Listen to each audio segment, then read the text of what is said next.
They say weightlifting is the ultimate test of strength, but behind the raw numbers, behind the perfectly staged competitions, lies a truth almost no one talks about. It sucks to be a weightlifter. Not because they don't love the sport, not because they don't feel the fire every time they step up to the bar, but because the very thing that defines them, the iron, the platform, the silence before the lift, also breaks them down piece by piece in ways the world rarely sees. Picture this: it's 5 a.m. A dingy gym. The barbell clinks with plates, chalk dust floats in the air like smoke. A lifter wraps their wrist, stares at their reflection in the mirror, and whispers, "One more rep." No audience, no lights, no applause, just pain, sweat, and repetition, day after day, month after month, year after year. That's the grind of a weightlifter. And here's the part no one posts on Instagram: the loneliness. Unlike team sports, where teammates pick you up when you fall, weightlifting is brutally solitary. You win alone, you fail alone, you injure alone, and when you're lying on the floor after a failed snatch attempt, gasping for air with your shoulder screaming, no one's there to carry you off. The crowd sees a number on a scoreboard. They don't see the tears at midnight when your back won't let you sleep. To the niche community of lifters out there, you already know the struggle. The endless cycles of bulking, cutting, chasing kilos on the bar that never feel enough. The toxic whisper of comparison. That kid in Russia just hit a clean and jerk heavier than your PR. That woman in China just made your total look like warm-up weight. In a sport where progress is measured in single kilos, the pressure is crushing. Every mislift feels like a career-ending failure. Every pause in progress feels like the world moving on without you. And let's talk about burnout. Not just physical burnout, but mental. We're living in the era of sports burnout. Athletes everywhere are opening up about the toll their sports take on their mental health. But in weightlifting, mental health struggles are often swept under the rug. You're supposed to be tough. You're supposed to embrace the pain. Coaches yell, "Don't be soft." But when you reach 23 years old and your knees feel like they belong to a 60-year-old construction worker, what then? The truth is, weightlifting doesn't just demand strength. It demands sacrifice, social life, sacrifice, birthdays, missed for training, vacations, forget about it, relationships strained. Because how do you explain to someone that you can stay out late because you have heavy squats? In the morning? How do you explain that your entire mood depends on whether today's snatches felt crisp or clunky? And then there's the brutal economics of it all. Unless you're at the very top, competing at the Olympics or World Championships, weightlifting won't pay your bills. There's no $1 million shoe deal, no glamorous endorsement, no private jet lifestyle. For most lifters, it's a side hustle at best, a financial drain at worst. They work day jobs. They coach kids, they bartend, they deliver packages just to afford supplements and gym fees, all to chase a dream most people don't even understand. Now, let's add the weight of social media. In 2025, every lifter is also expected to be a content creator. You can't just train, you've got to film it, post it, hashtag it, New PR Friday, Road to Nationals, and if you don't, it feels like you don't exist. But the flip side, the internet can be brutal. Miss a lift on camera and the trolls flood in terrible form. Why are you even trying? You'll never be elite. Imagine carrying hundreds of pounds on your shoulders and thousands of voices in your head, doubting you. That's the reality. This is where the mental health revolution in sports becomes so important. We're starting to see athletes, NBA players, tennis champions, NFL stars speak openly about anxiety, depression, burnout. But weightlifters, they're still fighting in silence. They don't have the platforms. They don't have the spotlight. And yet, the pressure is just as intense, maybe worse. Because in this sport, your body is your career. One torn ligament, one slip disc, one wrong move and it's over. And here's the kicker.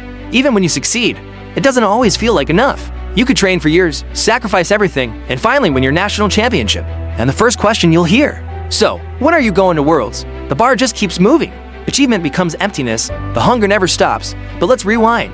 Because weightlifting isn't just physical, it's deeply psychological. Think about the courage it takes to walk up to a barbell, loaded with more weight than most people will ever lift in their lives, to grab that bar, knowing the margin for error is razor thin. One small hesitation, one wobble, one mistimed breath, and you could fail, publicly, in front of judges, coaches, strangers with phones recording every second.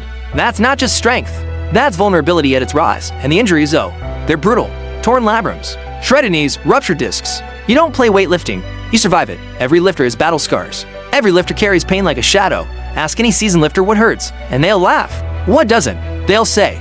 But here's the thing, they keep coming back, because under all the pain, there's love. Love for the lift, love for the grind, love for the fleeting, electrifying moment when the bar floats, weightless, and you lock it out overhead for a split second. It feels like flying, and maybe that's enough to endure the suffering. But still, let's not romanticize it too much, because for every PR that makes the highlight reel, there are hundreds of failed attempts that no one sees. For every victorious podium, there are countless nights when you cry into your pillow because your body just won't cooperate. And for every comment of "you're so strong," there's the unspoken thought, "if only you knew how broken I feel inside." Here's the hidden truth. It's not just the weight on the bar that sucks. It's the weight off the bar. The weight of expectations. The weight of silence. The weight of being strong when all you want is to break down. They say the stage is sacred. The barbell, the platform, The silence before the storm, for a lifter, it's the moment of truth. But what no one tells you, that silence feels like a scream. Your heart's pounding so loud you swear the audience can hear it. Your hands sweat, your calluses burn, and that cold steel digs into your palms like it's mocking you. And here's the part most fans don't know: weightlifting is lonely. The lifter steps up alone, fails alone, breaks alone, and yet, the expectation? Be flawless. Hit that personal best on command. Forget the pain. Ignore the tears. Pretend like your body isn't one wrong move away from tearing something vital. This is what the world doesn't see. The sacrifice beyond the lift. Let's peel it back even more. Sleep. Every rep depends on it, but weightlifters sleep like soldiers in battle. Half alert, half rested. They're constantly managing recovery, haunted by the voice of a coach. Or worse, their own inner critic. The mental game. Brutal. Sports burnout isn't just a trending hashtag. It's a lived reality. Every failed lift echoes a night. Every comparison online feels like a stab in the ribs. Mental health and athletes, people are finally talking about it, but for lifters, the stigma still hangs heavy. Toughen up. Push harder. Don't complain. That's the culture. But here's the twist. Weightlifting is also a sport being transformed by technology, AI, and training. It's here. Motion capture analysis, algorithm-based recovery programs, diet optimization apps. They're changing how lifters prepare, but instead of making things easier, it raises the bar even higher. If the tech says you're underperforming, the pressure multiplies. Fans expect results because you have all this science helping you. They don't see that even with AI, the grind is still raw, painful, human, and then social media. Lifters live in the algorithm now. Every squat, every clean, every snatch, every fail posted, analyzed, memmed. A missed lift isn't just a mistake, it's content. It can go viral for the wrong reasons. Imagine being reduced to a 10-second clip where millions laugh at your pain. That's weightlifting in 2025. The digital spotlight is ruthless. The burnout, it's real. Athletes used to fade quietly into retirement. Now, their downfall trends worldwide. Imagine being 22, at your physical peak, and already considered washed because you missed one championship. Imagine having to prove your worth not just on the platform, but on TikTok, Instagram, and YouTube. Likes and shares become another form of judgment. The weight isn't just on the barbell, it's on your chest, your mind, your soul. And yet, weightlifters keep going. Why? Because there's beauty in the suffering. Every rep is a war cry. Every lift is a rebellion against gravity, against doubt, against the idea that you're not enough. That's the paradox. It sucks to be a weightlifter, but it's also the most raw, honest expression of human strength you'll ever see.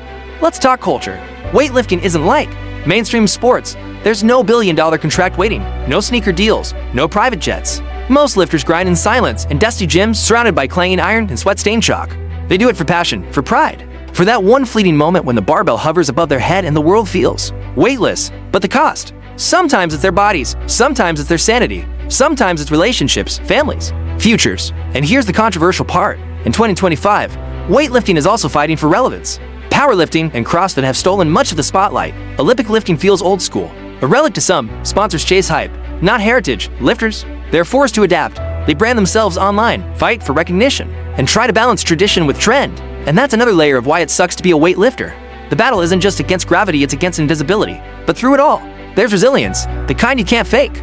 The kind that comes from pushing past limits over and over again. Lifters don't just train muscles, they train pain tolerance, discipline, and obsession. They build a mindset that says, I'll show up, even when it hurts, especially when it hurts. That's something most people will never understand. And maybe that's the point. Maybe that's what makes them special. So, why does it really suck to be a weightlifter? Because you're judged for failing more than you're celebrated for succeeding. Because your life revolves around a sport most people only pay attention to every 4 years. Because the grind strips you down to nothing and demands you find something inside yourself to keep going. Because at the end of the day, the weight never gets lighter. You just get stronger, and then you break, rebuild, and rise again. It sucks to be a weightlifter, but maybe that's exactly why they do it. Because it's not about easy. It's not about fame. It's about carrying the heaviest burden and proving to yourself you can lift it, if only for a moment. So next time you see a lifter step onto that platform, remember this. What looks like just a barbell is everything. Years of sacrifice, sleepless nights, injuries, tears, hope, pain, all condensed into a single lift. And whether they succeed or fail, they deserve more than applause. They deserve respect. Because weightlifters carry not just iron, they carry the weight of what it means to be human. If you've ever rooted for the underdog, smash that like button right now. Which athlete inspires you the most? Drop their name in the comments, and don't forget to subscribe because tomorrow, we've got another story that'll blow your mind.